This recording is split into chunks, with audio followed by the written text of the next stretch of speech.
Somos uma empresa que há mais de 13 anos investimos em tecnologia e capacitação para levar o supply chain da sua empresa a um outro nível. Bem-vindos à Level Group. A Level nasceu de um sonho de resolver os problemas da cadeia de abastecimento. Nosso propósito maior é difundir os preceitos do Fairtrade e gerar resultados sustentáveis para vocês. Nosso time de soluções e tecnologia é altamente especializado na transformação digital dos processos de supply chain. Você prioriza o seu negócio e nós cuidamos da gestão dos seus serviços, garantindo a continuidade e a eficiência das suas operações. Nossos profissionais são especializados e continuamente capacitados para garantir a melhor compra e o compliance da sua organização. Então, se você pensa em supply chain, a Level sempre terá uma solução para atender. Somos o One Stop Shop.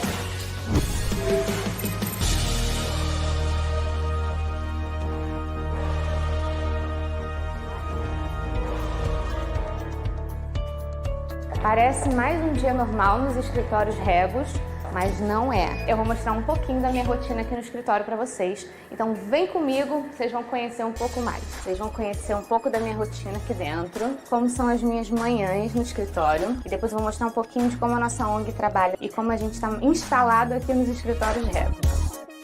Vamos tomar um café comigo. Café pronto. E a minha máquina, minha, porque faz todos os meus textos. E a Jaqueline encaderna pra mim. Agora tem tudo. Vamos lá no escritório. Tcharam. Aqui então é a minha sala, onde eu acompanho todos os projetos, tudo que tá acontecendo. Olha a pilha de texto. Olha quanto texto eu gravo, gente. Que é a nossa sala de reunião. Aqui é um escritório que a gente trabalha juntos. Eu tenho o administrativo da ONG, várias coisas acontecem aqui também. Fiquem ligados, porque em breve a gente vai mostrar um pouco dos projetos e como a Regos também está muito ligada a esses projetos que a gente tem feito. Não percam que vem muitas novidades por aí. Beijo!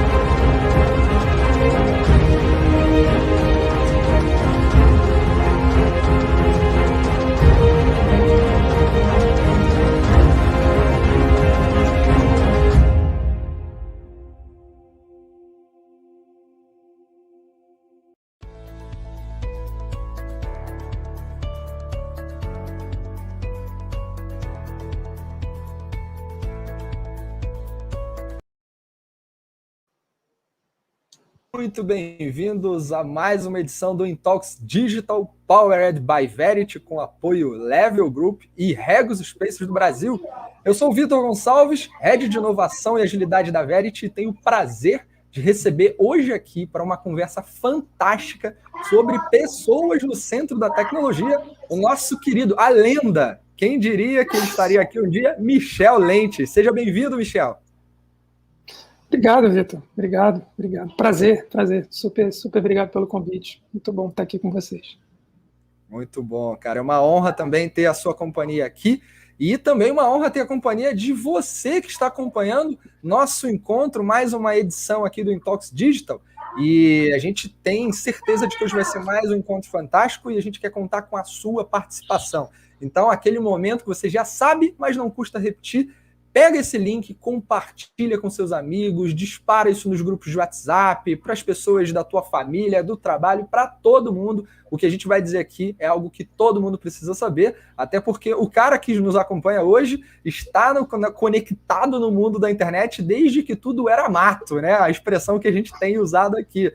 Então, vamos conhecer essa história que vai ser sensacional. Compartilha aí, galera. Deixem seus comentários, façam suas reflexões, tragam os seus insights, porque a gente vai trazê-los para discutir aqui também. Então, contamos com todos vocês aqui. Beleza? E aí, pessoal, vamos dar uma... Quem não lembra aí quem é o nosso Michel Lente, nosso convidado de hoje, eu vou dar uma passada aqui pelo histórico dele. Então, se liga só em quem é esse cara. Pioneiro do mercado digital, o empreendedor serial e advisor na área de serviços digitais, Michel Lente, começou sua carreira em 1995 e, como a gente estava falando, quando tudo era pó, tudo era mato, criando os primeiros sites de grandes corporações como Shell, International Paper, Banco Itaú, TV Globo, Globo.com e muitos outros. Michel é formado em desenho industrial pela PUC Rio e mestre em telecomunicações interativas pela New York University. E também faz parte da lista de Top Voices aqui do LinkedIn, onde conta com mais de 350 mil seguidores. Em 2020, se tornou sócio do Banco Modal, onde atua como Chief Marketing Officer, o CMO do Banco Modal. Então, Michel, preparado para o nosso incrível encontro de hoje? Vamos embora. Bora lá e tal. Cara, olha só, vamos começar, enquanto a gente está aqui aquecendo os tambores, o pessoal está convidando aí pessoas para virem passar, para virem participar aqui do nosso encontro. Eu quero te deixar aqui com um primeiro momento, que é trazer a sua história, lá no início. Quando tudo ainda estava começando, como é que você entrou nesse universo do mundo digital? Como é que foi essa realidade para você? Conta um pouquinho aí. Bacana, Vitor. Cara, acho que foi uma coisa de uma certa forma quase que orgânica, eu diria, né? Eu fui de faculdade ali, aquela coisa que você tem que aos 18, 19 anos de idade resolver o que você vai fazer da vida, que não é muito simples. E eu passava numa época onde eu, na verdade, tinha vários interesses, que eram interesses meio que difusos, né? Eu gostava de música, queria seguir carreira de músico profissional, eu gostava da informática ali, né, no finalzinho dos anos 80, anos 90, que era uma coisa bem incipiente ainda, eu já curtia muito, eu gostava de fotografia, eu gostava de cinema, e achava que isso tudo não tinha nada a ver uma coisa com a outra, né? Eram áreas completamente, coisas que não se falavam.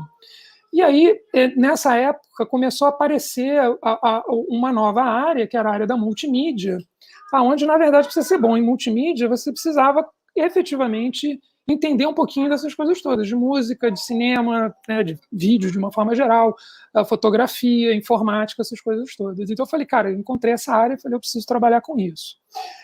Mais ou menos junto disso, eu fiquei sabendo de um curso nos Estados Unidos, na New York University, né, que era um curso em telecomunicações interativas, tem esse nome já muito moderno, mas era um curso no final da década de 70, na verdade, 60 para 70, né, que meio engenharia, uma coisa assim mais técnica, tá? E ele, na verdade, ensinava a gente a trabalhar com multimídia. E eu falei, cara, eu preciso fazer esse curso.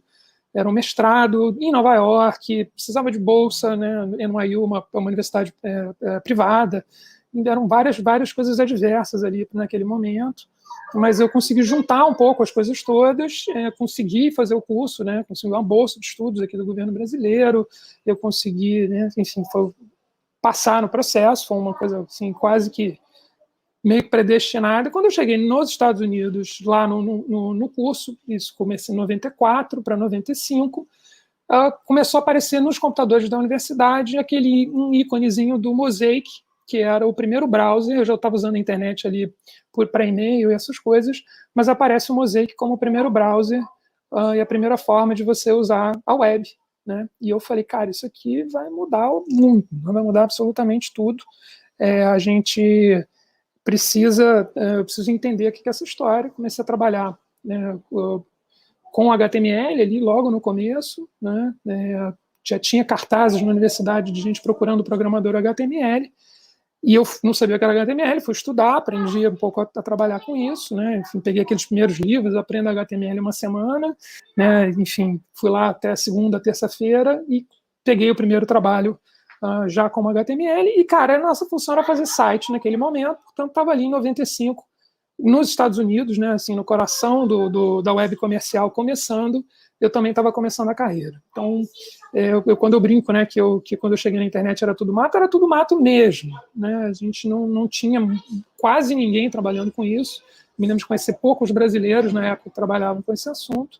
Terminando o curso, eu voltei ao Brasil, ali em 96, até por um compromisso com a própria CAPES, né, que me deu a bolsa de estudos, né, de voltar ao Brasil e aplicar os meus conhecimentos aqui no nosso mercado.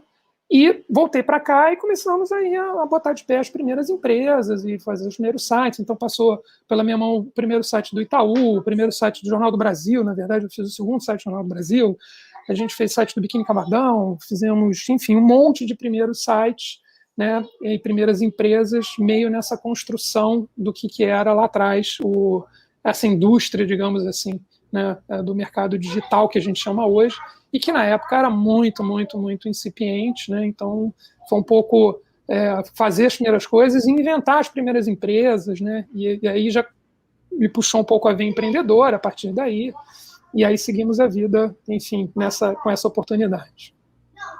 Sensacional, cara. Você teve uma visão lá atrás, né? Porque quando você percebeu, quando você teve contato com esse navegador e tu falou, cara, isso vai mudar o mundo, o quão importante a gente precisa ter é essa percepção de que o mundo vive em ciclos, em ondas progressivas, e a gente precisa estar atento às oportunidades e ter a visão, né, para seguir os próximos passos.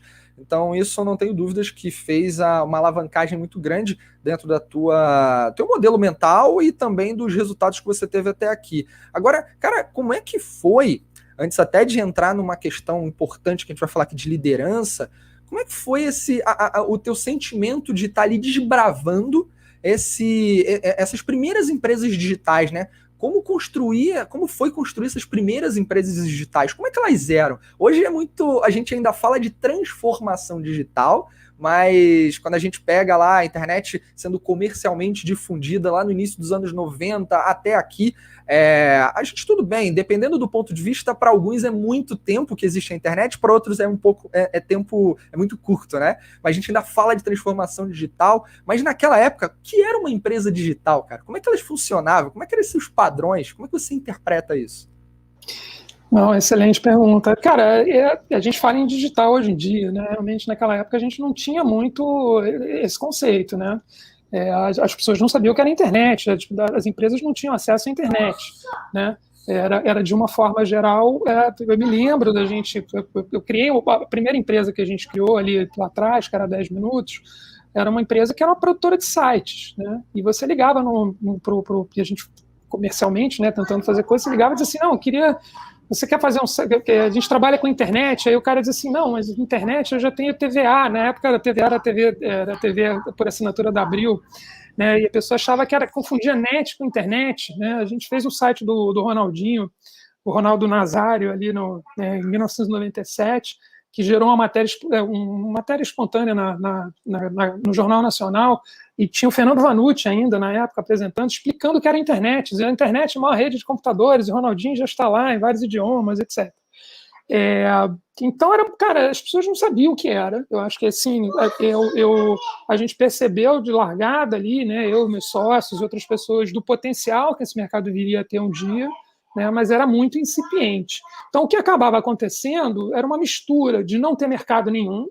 Então, eu vivia uma hora que eu não tinha nenhum mercado, então eu tinha que inventar o meu trabalho, porque eu não tinha onde procurar trabalho, para, no intervalo ali de 3 a 4 anos, começar a primeira bolha da internet. A gente não teve uma segunda, mas a primeira bolha, que ela estourou ali por volta de 2001, nos Estados Unidos, começou a gerar uma demanda muito grande por profissionais no Brasil. Então, as poucas empresas que trabalhavam com isso não tinham quem contratar. Então, eu, por um lado, vivi uma época onde eu tinha que inventar o meu negócio, e logo numa sequência eu vivi uma época onde era disputa assim, a peso de ouro. Foi muito divertido, inclusive, né, de você ficar num lugar e meio que mudando de trabalho de uma hora para outra, porque era oferta em cima de oferta, muito bacana, inclusive. Né? Nessa época eu acabei indo parar na propaganda, né? Eu estava ali no piloto do que era a Globo.com, a gente montou a Globo.com do zero, né? Assim, contratamos as primeiras pessoas, a V0 da Globo.com, que foi ao ar em março de 2000. Eu me lembro de ter definido o que era o conteúdo que ia estar na home da Globo.com no Excel, no meu computador, ali na Lápis Quintas, ali perto da TV Globo, olhando os outros sites que a gente já tinha, né? O Brasil Online, o UOL já existia, estava olhando o Yahoo, e a gente definiu o que ia ter na home da Globo.com dessa forma. E um dia eu recebo, então estava num emprego sonho, eu recebo um convite toco o telefone, recebo uma ligação da DM9, da agência em São Paulo, da DM9 DDD, e fui conversar na DM9, assim, numa posição confortável, porque eu estava sentado lá num lugar que era o emprego dos sonhos, fazia a Globo.com, e fui lá, falei, cara, vamos ver o que eles vão falar, e quando eu cheguei, a oferta de emprego, de salário, etc., as condições eram extraordinárias. Então, quando fui ver, eu já estava em mais depois de um determinado tempo, assim, logo antes da gente lançar a Globo.com, eu já estava em São Paulo, numa oportunidade no mercado publicitário, que também entendia o poder e a força que o digital ia ter um dia, né? Então foram oportunidades bastante interessantes. Na sequência, você já tem uma quebra, que é o estouro da bolha. Então é quase como que a internet ela ensaiou uma largada, né? E ela estourou porque era muito mais a possibilidade do que seria um dia do que era na época. A gente estava falando de 1,5 milhão, 2 milhões de usuários de internet em 2000, né? A telefonia celular, não existia smartphone é uma coisa de 2007 para 2008. Então, era uma antecipação do que viria a ser o mercado hoje em dia. Na minha visão, eu sempre trabalhei transformação digital, porque eu fui levando a internet e o digital para todas as empresas onde eu passei, né? E efetivamente a gente tinha que trabalhar o componente tecnologia. Hoje a gente já inverte, fala um pouco mais para frente, mas hoje a gente trabalha não a tecnologia, mas o componente humano, porque a tecnologia já é uma coisa sabida, né? Todo mundo já sabe o que tem que fazer, mas aí a questão é como é que você faz para usar. Mas lá atrás era inventar, cara, inventar departamentos, inventar empresas, era sempre uma coisa de efetivamente ter que inventar e criar o mercado. E do outro lado, na parte de conteúdo, muita produção de conteúdo, escrever artigos, palestras, né? A gente montou as primeiras associações profissionais, né? Os primeiros grupos de trabalho para discutir o que era a profissão, né, digital no Brasil, né? Depois deu origem à ABRAD, né, que é a Associação Brasileira de Agentes Digitais. Enfim, foi um começo muito interessante, com muita gente já nessa época, né, participando de vários, os poucos nós poucos, né, mas que já éramos um número razoável, espalhados pelo Brasil, nos encontrando com essa necessidade de trocar informações sobre esse mercado que a gente estava criando. Ô, Michel, você trouxe um insight muito importante. A transformação digital é algo que você fazia desde o início, né? Porque a internet trouxe, é o veículo que permite o digital, de modo geral. Então, a gente falava muito naquela época, eu comecei a minha carreira também fazendo site, a gente falava muito naquela época que a gente produzia site, a gente criava interações digitais, mas no fim do dia, no fim das contas, eram jornadas de serviços, que hoje a gente chama desta forma mais popularmente, mas eram jornadas de serviços que eram naquele momento, já começavam, já ensaiavam essa relação digital. O fato é, que me coloca aqui uma grande diferenciação da época para hoje, é que a gente tinha naquela época todo o cenário de descoberta, e hoje a gente tem sistematização, tem metodologia. Na época era muito mais o amigão, eu tenho que me virar, vamos lá e vamos fazer, vamos criar, vamos inventar e vamos ver onde que isso vai parar. Hoje você tem formas de validar muito mais rápido, inclusive, um empreendimento, né? Se algum movimento pode ou não fazer sentido. Depois a gente pode falar um pouquinho disso aí. Agora, ô Michel, tem uma pergunta aqui que já veio da audiência, vamos tocar nela, que acho que é legal, já é uma bela provocação, inclusive, que é da Carla Ortiz. A Carla diz assim: qual vocês acreditam ser o próximo passo do digital? Tá aí na tela. E aí, cara, o que você acha? O que você acredita? Contada essa história em que tudo era pó, e agora, qual o próximo passo? Eu acho que, bom, acho que tem algumas teria duas respostas na lata para isso, tá? Acho que é excelente a pergunta, Carla, obrigado. Acho que a primeira, a gente vai ter uma nova revolução chegando, que é o 5G. O 5G efetivamente vai botar a gente num patamar de conectividade de zero latência, que é muita mudança. Então, se a gente acha que a gente já avançou e já mudou, a gente vai mudar muito mais quando o 5G for uma realidade. Não é o 5G que está aí sendo oferecido pela Claro, pelas algumas operadoras, que é um 4.5 mais rápido. A gente está falando de uma realidade onde hoje os computadores eles precisam ser poderosos porque eles processam nas nossas mãos, ou no nosso celular, ou no nosso computador. Quando você fala de zero latência, ou seja, não tem tempo de demora entre o que você recebe no seu computador e o que está do outro lado do mundo, no Japão, na China, na Coreia, em qualquer lugar, na nuvem, né, que é o que o 5G vai trazer quando ele estiver instalado, essa realidade muda. Muda os games, muda os consoles, muda a interconectividade entre os aparelhos. A gente vai viver uma nova realidade de tecnologia absolutamente transformadora, e a gente vai olhar e vai dizer, nossa, você lembra antes do 5G? E as pessoas um dia não vão lembrar como era antes do 5G, assim como a gente tem dificuldade de lembrar como era a internet de escada hoje, como era a vida sem internet. Então, tecnologicamente, eu diria que essa vai ser a grande próxima mudança que a gente vai ter numa janela de 5 a 8 anos. Tá? Agora, o que eu acho que é a outra frente, né, que é um pouco o tema do que a gente vem conversando aqui, é sobre, na verdade, assim, a tecnologia ela avança numa velocidade que o ser humano, nós, enquanto sociedade, não acompanhamos, né? Então, eu acho que a gente, enquanto sociedade, vai se adaptando a essas mudanças tecnológicas de uma forma em ciclos maiores, ciclos de 10, 15, 20 anos, né? E ela tem impactos que são impactos profundos, impactos na economia, impactos na democracia, impactos na política, né? E, obviamente, impacto nas organizações. Muito do que a gente está vendo hoje, inclusive sem entrar em debates políticos, né? Mas de questões que mudaram um pouco a regra do jogo, o poder das grandes plataformas em cima dos algoritmos, né? E de como é que isso influencia a cabeça das pessoas, né? A polarização que a gente está vendo, uma série de coisas que a gente está enxergando hoje, empresas tradicionais morrendo em função de empresas novas que estão chegando, tudo tem um aspecto tecnológico, mas que tem um impacto no humano muito grande.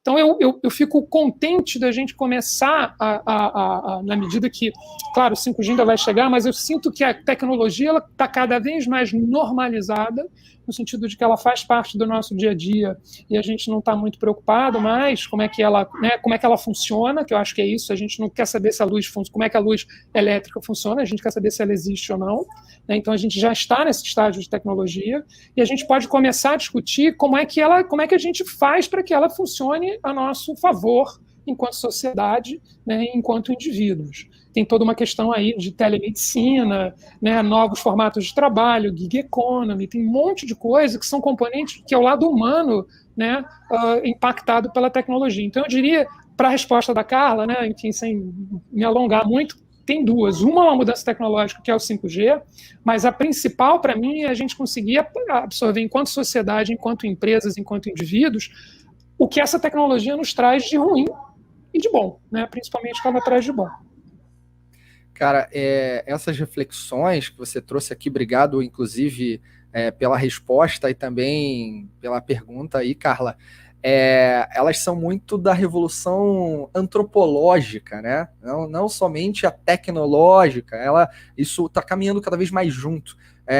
Diria que talvez a gente esteja vivendo um renascimento digital, então une as duas questões, né?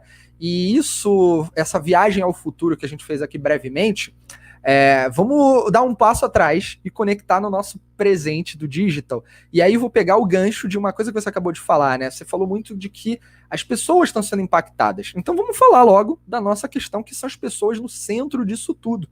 Então não dá para falar de tecnologia sem falar de pessoas, né? Já está bem claro isso para todo mundo. E qual é a sua visão do digital hoje? Sem falar lá dos daqui a 8 anos e tal, mas hoje. Como é que você vê o mundo do digital atual?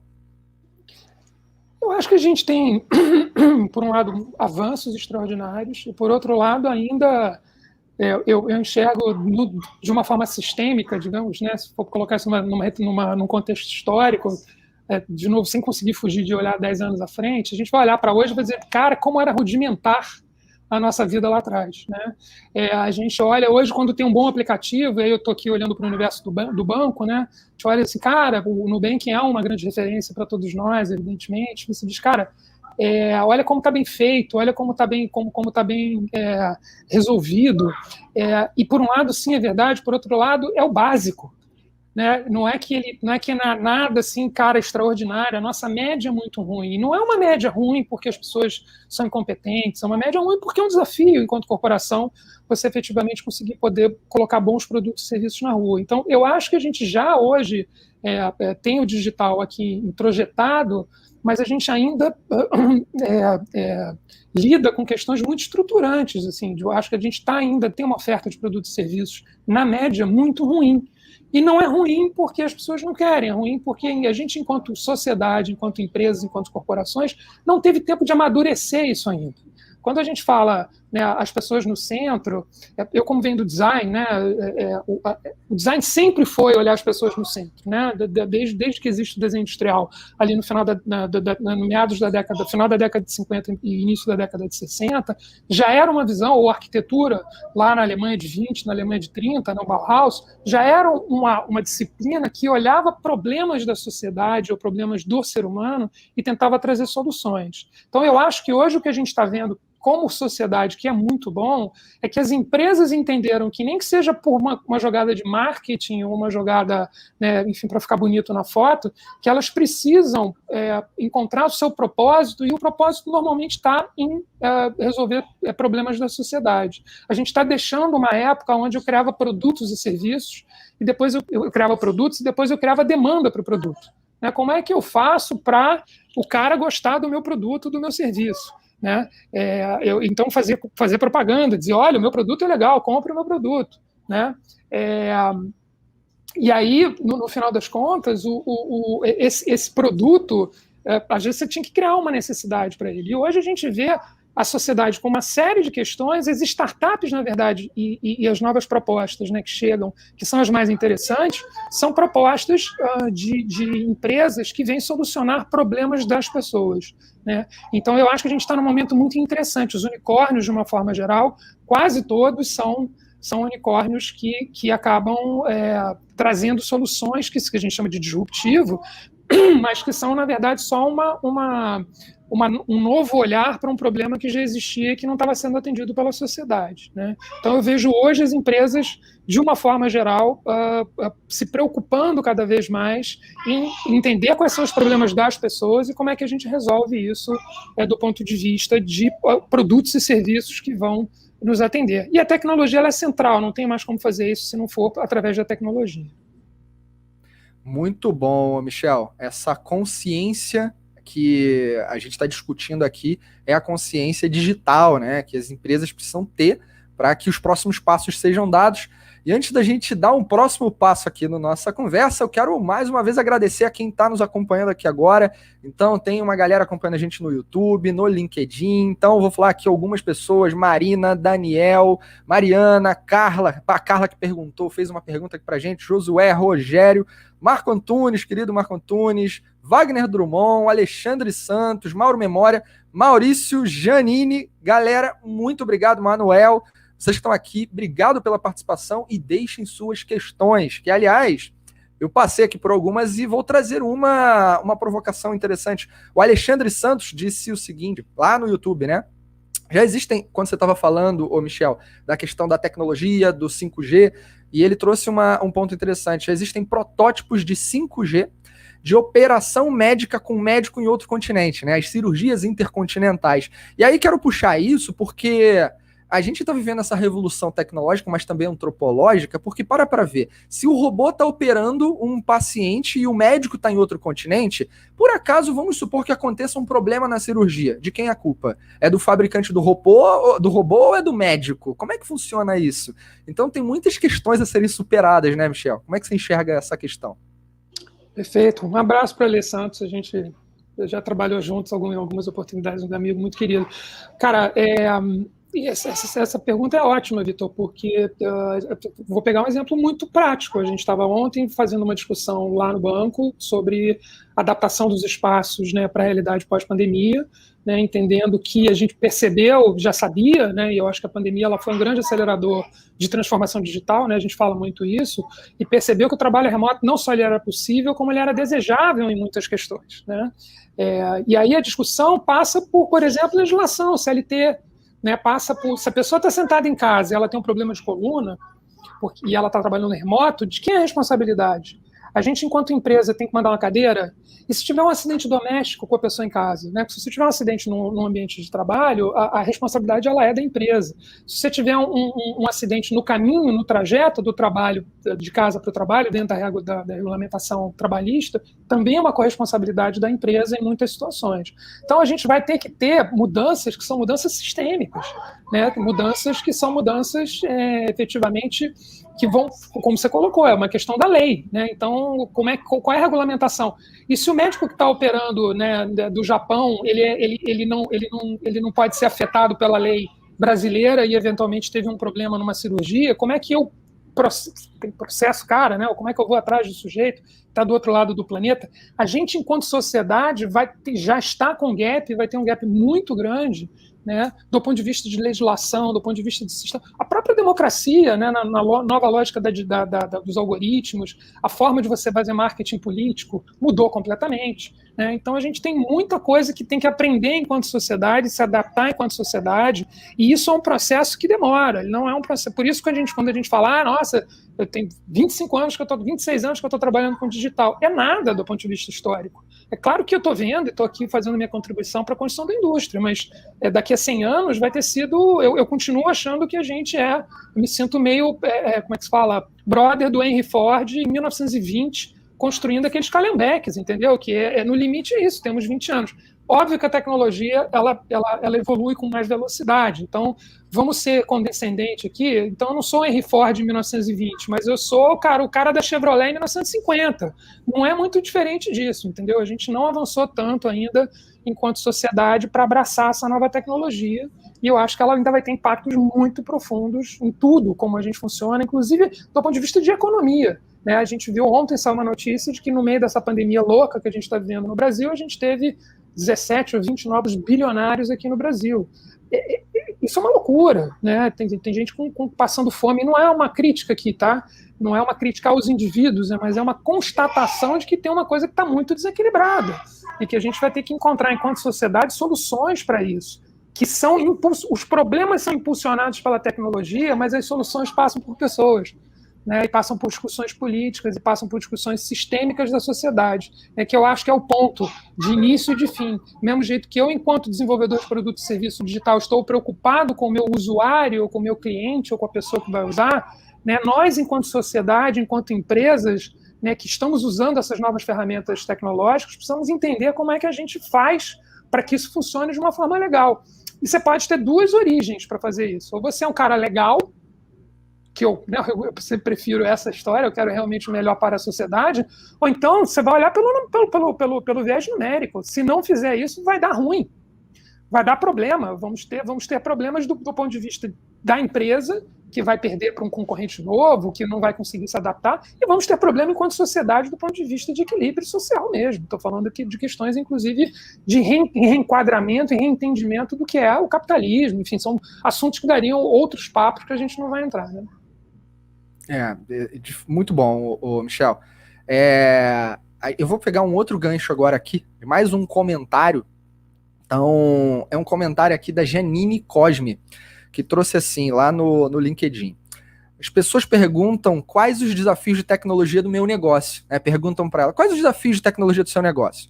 Mas ela pensa, né? Mas penso que a pergunta não deve ser focada nos desafios de tecnologia, e sim numa mudança de mindset para que as pessoas, né, das pessoas, para que elas questionem como a tecnologia já disponível pode mudar o modelo de negócio e entregar mais valor. Como é que você olha essa questão aí, Michel? Acho perfeito. Eu agradeço também o comentário e a questão do Janine. Assim, a tecnologia ela é viabilizadora. Ela não é fim, ela é sempre meio. Ela é sempre meio. Como é que eu uso a tecnologia para performar melhor, atender melhor o meu cliente, ganhar escala, ser mais produtivo, né, ter mais ganho de escala, fazer com que a empresa seja mais rentável, como é que eu distribuo mais valor a partir disso, tá?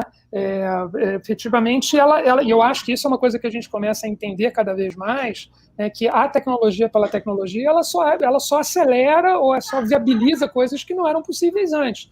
A gente está vendo agora, né, vamos para um outro exemplo aqui, um outro extremo, né? Estamos aqui ainda em lockdown no Rio de Janeiro, necessário, enfim, também não quero entrar nessa discussão política, mas os restaurantes estão proibidos de atender em salão, né?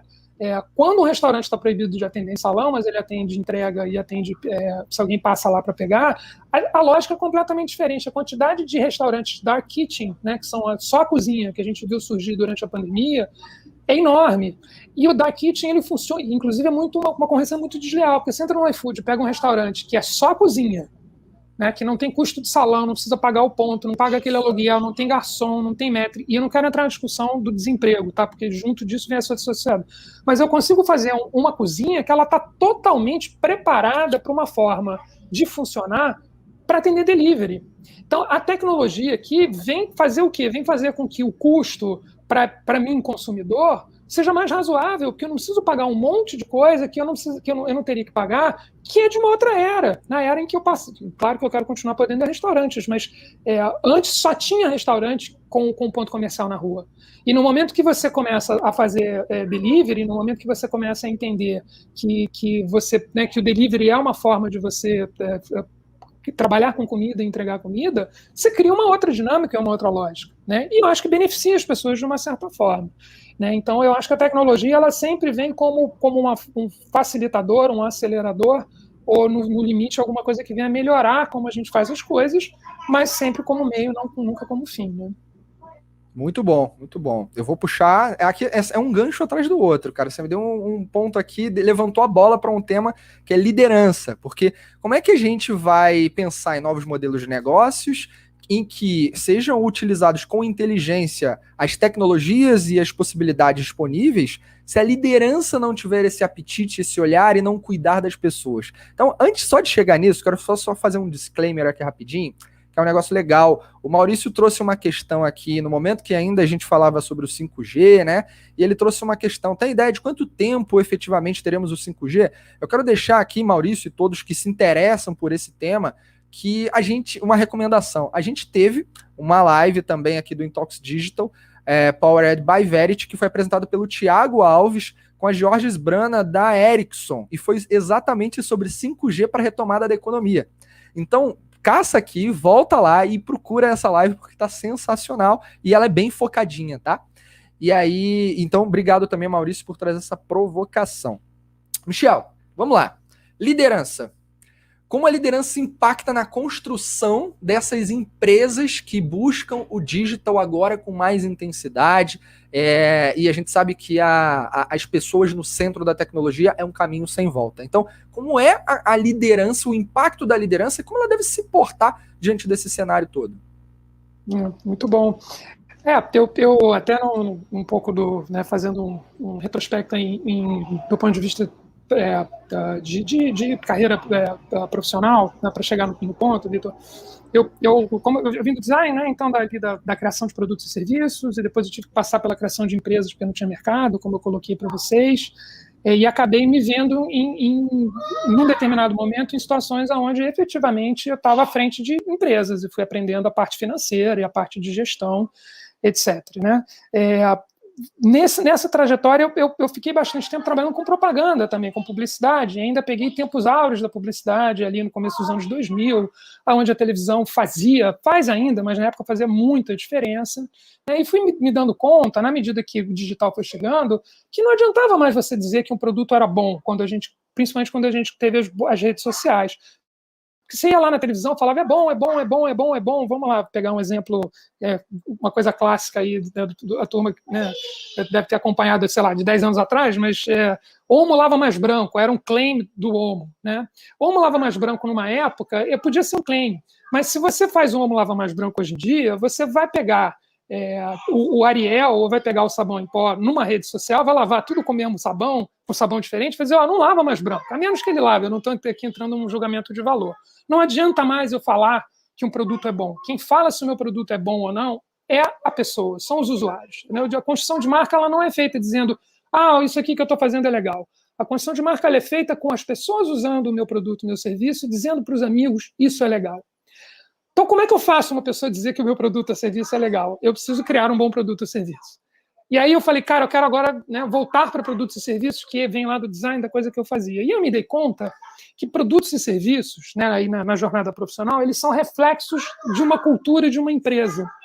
Se você não tem uma empresa que tem uma harmonia, ou que tem uma governança, e que tem uma capacidade, né, do ponto de vista de gestão, de criar bons produtos e serviços, e aí eu não estou falando das pessoas, eu estou falando do CNPJ, eu gosto de fazer essa distinção, porque muitas vezes você tem gente que está a fim de fazer, mas a empresa não está organizada para isso de uma certa forma. Né? Você não consegue criar bons produtos e serviços porque a empresa não tem capacidade de criar bons produtos e serviços. Então, a gente vai andando, né? E hoje o que eu sinto que é o grande desafio é fazer as empresas conseguirem funcionar de uma forma legal. Né? Então, é a tecnologia, sim, mas no fim das contas é como é que a empresa se organiza. E quando ela é pequena é mais fácil, as startups começam com muita agilidade, porque elas são novas, mas porque elas são pequenas. porque tem 10 pessoas, porque tem 15 pessoas. Quando você começa a ter 200, 300, 500, 1.000, 2, 3, 4, 15 mil pessoas, vai ficando muito mais desafiador a gente fazer com que a empresa performe na velocidade que ela precisa performar, né, ou que ela performe na qualidade que ela precisa performar. Então, por mais que eu tenha ferramentas de controle, eu posso botar um OKR, eu vou usar Agile, eu vou fazer um Scrum Master, eu vou ter as minhas dailies, os meus backlogs, todas as metodologias que a gente está trazendo hoje, né, do ponto de vista de processos, para fazer uma corporação funcionar, isso tudo é muito legal, mas eu preciso efetivamente que a corporação funcione. Então, eu diria que os nossos desafios, né, acabam sendo muito fazer a corporação funcionar. E enquanto liderança, né, na medida que você vai avançando na carreira, eu costumo dizer que 20 a 30 eu tenho um artigo sobre isso depois, assim, 20 a 30 é a década da técnica, né? Você, de 20 a 30, você domina muito bem uma técnica. E aí eu digo que você, quando chega aos 30, tem alguém de 22 que é muito melhor do que você, no que você fazia. Mas não precisa ficar triste, porque aquele de 22, quando chegar a 30, vai ter outro de 22 que vai ser muito melhor na técnica do que você era, né, ou aquele cara era. 30 a 40 é uma década onde você começa a, normalmente em estruturas, a lidar com gente, lidar com gestão, né, ter equipe. Né? E depois, normalmente, de 40 a 50, você começa já a ter uma visão mais executiva, né, e mais de direcionamento. Então, essa liderança que ninguém nos ensina, a gente não aprende de liderança na escola. Né? Aí você tem as Dom Cabral, as GVs, enfim, tem um monte de escolas, as Kellogg's, um monte de escolas de liderança, né? Mas elas não, a gente meio que vai aprendendo na marra. O que eu consegui entender, né, e eu gosto de fazer essa definição, é que a liderança ela é muito menos sobre necessariamente dar o exemplo, ou fazer, mostrar que você faz melhor do que todo mundo, porque isso é um domínio da técnica, né, e eventualmente você não vai fazer melhor, porque vai ter gente que vai estar dominando mais a técnica, mas é entender que para a pessoa poder se sentir bem no ambiente de trabalho, gostar do que ela está fazendo, ela precisa de condições ideais, né, ou perto do ideal para poder performar. Né? Então, ali no futebol americano tem a brincadeira, né, que o futebol americano ele trabalha com 2 times. Quando ele está defendendo, né, porque são aquelas jornadas, quando ele defende, ele tem um time só de defesa. Quando ele ataca, que ele está com a bola, que ele vai correr, ele tem o ataque, mas ele tem a defesa do ataque, que é o quê? São aqueles caras grandões na frente que ficam segurando quem vem atrapalhar o atacante. Né? Aí eu falo lá o Tom Brady, né, o senhor Gisele Bündchen, né, o marido da Gisele, que é um fenômeno. O Tom Brady ele funciona, mas ele funciona também, evidentemente, porque ele tem uma estrutura de defesa que deixa ele performar muito bem. Porque senão vem um cara e derruba ele. Então a liderança hoje, para mim, ela é uma liderança que tem sempre que entender o que o meu time precisa para performar bem. Quais são as condições, qual o espaço que ele precisa. Porque a hora que você cria a condição, eles brilham. Né? De novo, é sobre ferramentas, sobre remuneração, sobre um monte de coisa. Mas tem um componente humano, no final das contas, né, que a liderança ela precisa abrir espaço, né, e deixar que o time, claro, eu preciso dizer qual a estratégia, para onde a gente está indo, o que eu espero do time, quais são os indicadores de performance, tudo bem. Mas é muito menos sobre um microgerenciamento tático, você tem que fazer isso, tem que fazer aquilo outro, e muito mais sobre, olha, a tua missão é essa, como é que você vai entregar ela? E hoje a gente tem ferramentas que permitem a gente fazer isso. A gente faz as nossas dailies, a gente faz as nossas weeklies, a gente faz os nossos OKRs. Então, quando isso está claro, o que a pessoa precisa é de espaço. Se você der espaço, ela vai lá e brilha. E nesse formato, você cria uma coisa que é uma coisa, na minha visão, muito positiva, que é fazer a pessoa se sentir com oxigênio, com espaço para abrir os braços e para poder ocupar um espaço que, quando a gente fica muito em cima dizendo você tem que andar no trilho, eu acabo desmotivando a pessoa ela acaba não tendo interesse, né, em performar, em fazer o que ela tem que fazer, e vira um ambiente muito chato de cobrança. Né? E eu acho que isso vale meio para qualquer época. Tá? Eu acho que estamos falando de uma coisa de hoje em dia, mas vale meio para qualquer época. O desafio para mim das organizações é juntar essas duas coisas. Como é que eu pego muita gente, combino objetivos comuns, entendo para onde a empresa está indo, né, e faço esse mecanismo, esse organismo funcionar. Isso é um pouco do que eu faço hoje em dia. Vinha fazendo isso já como advisor em algumas empresas, e a partir do convite do Modal no ano passado, para integrar esse grupo executivo, né, numa estrutura muito interessante de partnership com muitos sócios, etc., eu me senti com a oportunidade de ajudar na construção de uma empresa que só vai ser bom, só vai poder proporcionar bons produtos e serviços para o mercado se ela funcionar de forma adequada, senão ela não vai conseguir. Então, para mim, isso vale no nível do governo, isso vale no nível do condomínio, isso vale no nível da Câmara Legislativa. Eu acho que a gente, enquanto ser humano, enquanto indivíduo, precisa ver como a gente compõe o nosso entorno, né? Seja no núcleo familiar ou seja no núcleo corporativo, para criar essa governança e essa harmonia para que os organismos funcionem, que o coletivo funcione de uma determinada forma. E a tecnologia, ela é uma viabilizadora e uma aceleradora de uma série de técnicas que você hoje em dia pode fazer para resolver isso. Reuniões à distância, conciliar o trabalho junto com a vida pessoal, né? Eu estou na pandemia desde o ano passado, vivendo, né, desde março do ano passado, vivendo o que os americanos chamam de stay home dad. Vocês devem estar ouvindo aqui o meu caçula de 8 anos jogando Fortnite, não tem muito o que fazer, são as lives de hoje em dia, mas daqui a pouco é hora do almoço, né, e a gente vai acompanhar a escola, né, e é uma jornada que me trouxe, inclusive, muita satisfação, muito prazer, porque o modelo anterior era um modelo de ficar na rua, e não ver as crianças crescendo, e não ter essa possibilidade da gente juntar, né, esses universos. Então, eu acho que a gente tem que olhar para a tecnologia como uma grande ferramenta para criar espaços melhores, economias melhores, democracias melhores, governos melhores, sociedades melhores, mas vai demorar. E a gente não tem que trabalhar trocando software, a gente tem que trabalhar trocando ou fazendo upgrade não de hardware nem software, mas de peopleware, né, que são as pessoas no final das contas. Muito bom, cara. Eu pactuo 100% com o que você trouxe aqui. Aliás, você trouxe vários conceitos que são explorados, por exemplo, na esfera da liderança ágil, estimulada pelos princípios da agilidade, e não preciso falar disso, né? Porque no fim das contas são a essência. E a gente tem que assumir determinadas posturas. Muito bom, Michel. E sempre fazendo conexões aqui, você acha que você falou sobre essa questão do tempo, vai levar tempo, né, de fato. Agora, será que é possível a gente começar mais cedo, a ter contato com isso um pouco mais cedo? E aí o Josué Brasil trouxe lá no YouTube, assistindo a gente no YouTube, trouxe a seguinte provocação que eu adorei aqui. Michel, você acredita que seria necessário incluir educação digital nas escolas públicas no nível de ensino fundamental? E aí, o que achas? Muito bom, Josué, um grande abraço também, outro queridão. Cara, vamos lá, sim e não. Eu acho que a educação digital, na verdade, ela é hoje muito mais necessária para os adultos do que para os jovens, para as crianças, né? Acho que as crianças vão se educando meio compulsoriamente, tá? Eu brinco, né? Eu estou com 52.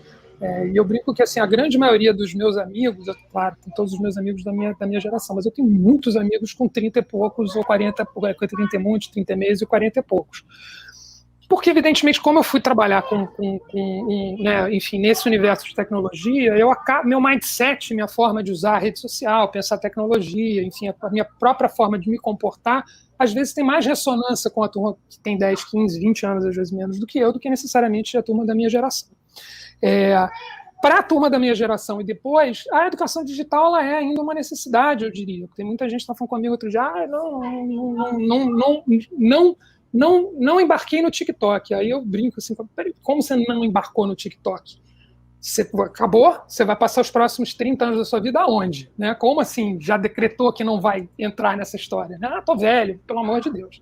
Né? Entra outras questões depois de longevidade, planejamento financeiro para a vida, enfim, muitas outras questões. Mas que vai vir para o ponto do Josué. Então, eu acho que a educação digital, ela, para criançada, ela é um pouco compulsória. Eu acho que as crianças já vão aprendendo isso meio que naturalmente. Eu vi muito da escola, né, dos meus filhos aqui durante a pandemia com bastante dificuldade de se adaptar à educação à distância. Os professoras e professores, em especial, que não tinham tido treinamento sobre isso, porque não era sobre isso, e que, de repente, tinham que lidar com questões tipo, a Google está lenta hoje, que tinha algum problema no sistema de um ambiente de aprendizagem, e eu vi aquilo em casa, assim, a Google não fica lenta, amigo. Primeiro que não é a Google, é o Google, e segundo, não fica lenta, não é um problema do Google. Tem muito mais chance de ter um problema na sua conexão de casa do que o Google está com problema. Mas não é uma crítica, é uma constatação que ali não havia um preparo para isso. O que eu acho que a gente não tem na escola hoje me preocupa muito, e aí eu vou pegar a oportunidade do Josué, é uma escola de vida. Porque as escolas continuam preparando a gente para a carreira profissional. para carreira e para empresas que não existem mais. A gente é preparado para fazer o Enem, primeiro uma estrutura meritocrática que ela não funciona muito, né? Então, se você tirar nota 10, você passa de ano, se você fizer um bom Enem, você entra numa boa faculdade, você acha que se você continuar performando bem, você vai ser bem remunerado e a sua vida financeira está resolvida. Nada disso funciona depois que você sai do ambiente acadêmico, né? As empresas que a gente entra hoje, dificilmente vão ser as empresas que a pessoa vai se aposentar. Essa ideia de que entrar numa empresa e seguir a carreira numa empresa não existe mais. As pessoas não vão terminar, provavelmente, as suas carreiras nas empresas, porque eu nem sei se essas empresas vão existir em 20 anos ou em 30 anos. É só a gente olhar para as grandes empresas que a gente tem hoje. São todas empresas que têm. O Google não existia 25 anos atrás, né? Enfim, o Facebook não existia, a Amazon não existia. Evidentemente, Microsoft e Apple já estavam aí, mas era outra história. Tá? Então, o que eu acho que falta muito hoje na educação passa pelo digital, mas passa muito pela educação para a vida. Como é que eu me organizo, como é que eu empreendo, como é que eu cuido e tomo as rédeas da minha vida e não terceirizo isso para o mercado de trabalho, que é o que acontece. A gente vai lá, você arranja um emprego, quando acaba o emprego você bota o seu currículo no LinkedIn, ok, estamos aí no LinkedIn, mas isso vale até uma determinada época, que é o que eu chamo a primeira metade e a segunda metade da vida, pensando que a gente vai viver 100 anos, tá? Eu estou sendo bem generoso e eu acho que é a tendência para onde a gente está indo. A primeira metade da vida é até os 50 e poucos, eu já considero que eu estou aqui no extra time da primeira metade da vida, mas a minha vida segue, né? Inclusive os meus planos, eu estou aqui ainda na construção de autonomia e independência financeira, mas é de eventualmente entrar na faculdade de arquitetura daqui a pouco, porque eu adoro arquitetura, eu teria feito arquitetura, e, cara, o Oscar Niemeyer ajudou a construir Brasília aos 64. Então, por que não começar uma carreira de arquitetura aos 60? Né? Procurando profissões que são profissões que não desaparecem com o mercado de trabalho. Porque se você é um controller dentro de uma corporação, ou se você é um analista de marketing, um CMO, o meu relógio está contando. Em algum momento, o mercado deixa de me chamar. Também tem muito o etarismo, né? A gente não fala muito sobre isso, mas você tem uma questão etária também, né? Então, eu acho que as escolas deveriam, de uma forma geral, preparar os nossos indivíduos, algumas já fazem isso, tá? Mas a grande maioria ainda não, para a vida, entendendo que o mercado de trabalho é um pedaço dela, mas não a sua totalidade, né? Então, eu acho que isso é muito essencial e eu acho que a gente vê isso muito pouco acontecendo. E a forma que a gente acaba tendo que fazer isso é meio que no improviso. Você vai aprendendo no autodidatismo a se organizar para o resto da vida. Né? Cara, só ouvir verdades, tá? Sabe o meme do só li verdades? Nesse caso, só ouvi verdades. E o Josué trouxe aqui de novo que concorda com isso. A Carla Ortiz trouxe novamente, acredito que a educação básica deveria ser reformulada em vários pontos. Acho que tá dito, né? Pactuo com isso 100%, com toda certeza. Você falou aí, Michel, teve um momento que citou Dom Cabral, FGV, né, outras, a Kellogg. Aliás, o Alexandre Barça, CEO da Verity, é da Kellogg, e eu dou aula na FGV. E uma das coisas que eu faço na FGV, quando eu dou aula de Lean Startup ou Design Thinking, eu crio uma maratona de inovação dentro da sala de aula. Então o cara não vai lá para assistir aquela aula clássica, é uma maratona de inovação. Vamos no hands-on com banca de avaliação da startup que você criou aqui no tempo que você tem comigo. Então, esse modelo precisa ser realmente aplicado, né? Aliás, tem alunos meus aqui da FGV acompanhando. O Sérgio Inácio apareceu aqui agora, olha aí. Muito bem. Mas, cara, olha só que coisa curiosa, né? Quer dizer, não é tão curioso. O que é bom passa muito rápido. Isso, talvez a ciência precise estudar um pouquinho mais. Mas a gente tem 3 minutinhos aqui para fechar. Eu queria te perguntar o seguinte, cara, de maneira objetiva, o que você está fazendo hoje no Banco Modal? Cara, meu chapéu, a gente chama de marketing, mas eu digo que o meu chapéu é construção de marca. Tá? Quando eu falo marca, é marca para dentro e para fora. Então, eu me envolvo em questões tão diversas quanto ajudar na construção de um ambiente corporativo, de escritório, né, espaço, de condições de trabalho que façam com que o meu cliente interno, com que o meu colaborador, o nosso colaborador do banco, goste do banco e queira trabalhar no banco, com que para fora as pessoas olhem de fora o banco e digam, pô, eu quero trabalhar nesse lugar. Né? É uma atividade que está diretamente ligada a mim também, a questão de experiência do usuário. Então, a parte de X está dentro da minha estrutura e, com isso, a gente tem a missão de fazer bons aplicativos, bons produtos e bons serviços do ponto de vista de entrega para o meu cliente ir lá falar bem. né? Tá comigo a cara que o banco tem, a cara né, a marca, o branding, né, o tom de voz, o que a gente fala nas redes sociais, né? Então, essa construção de marca, né, que não é uma construção de marca de discurso, né, só contar uma historinha bonitinha, tem isso também, né, mas não é sobre contar uma história bonitinha, é sobre efetivamente criar uma marca que as pessoas que estão em contato com ela, seja o meu cliente interno ou seja o meu cliente externo, se sinta bem o suficiente para dizer, quero ficar e vou recomendar. Eu acho que essa é a forma contemporânea de se construir boa marca. Marca não é sobre história, não é sobre filme bonito, ganhar prêmio em Cannes, já brinquei disso tudo. Marca hoje é sobre vivência, né? A gente olha para coisas importantes, como a gente fala hoje em dia, que duas coisas importantes, dois nomes, né? O LTV, que é o Lifetime Value do meu cliente, e o Churn, né? Que é o cliente que vai embora. A gente olha, e o NPS, né? Que é o Net Promotion Score, a gente olha constantemente para isso, para entender como eu melhoro esses indicadores. Eu quero que o meu cliente não vá embora. E turnover é outro, né? Que aí é a ida embora de colaboradores. Eu quero que os colaboradores fiquem, recomendem, convidem os seus amigos, eu quero que o meu cliente goste, eu quero que o meu cliente chame os amigos para vir para dentro do banco, né? Então, quando a gente fala marca, construção de marca hoje, ela é construção de experiência.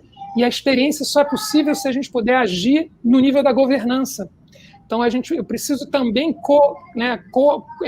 atuar junto com os meus sócios e junto com outras figuras dentro do banco, na gestão para que o banco seja um ambiente que permita a criação de bons produtos e serviços.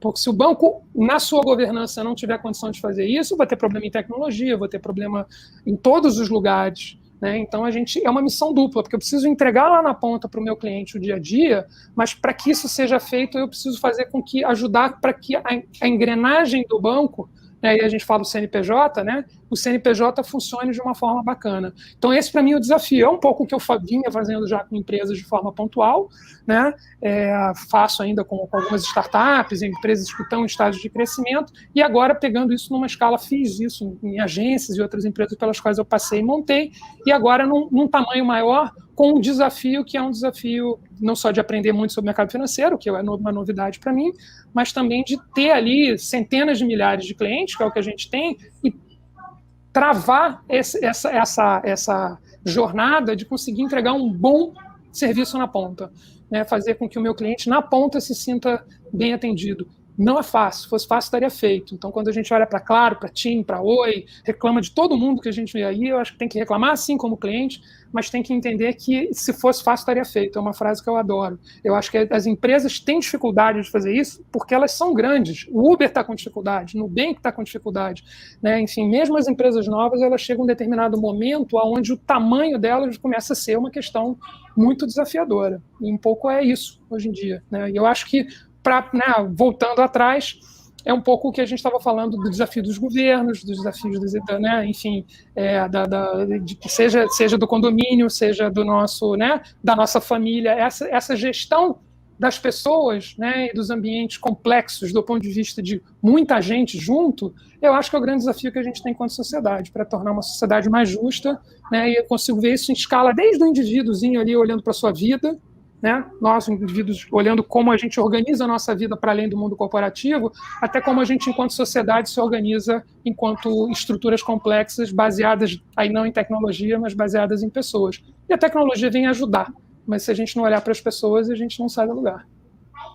Sensacional. Que conclusão fantástica. Eu não tenho dúvidas que todos aqui aprenderam bastante. E cada questão abordada aqui por você, Michel, traz inspiração, reflexões, né?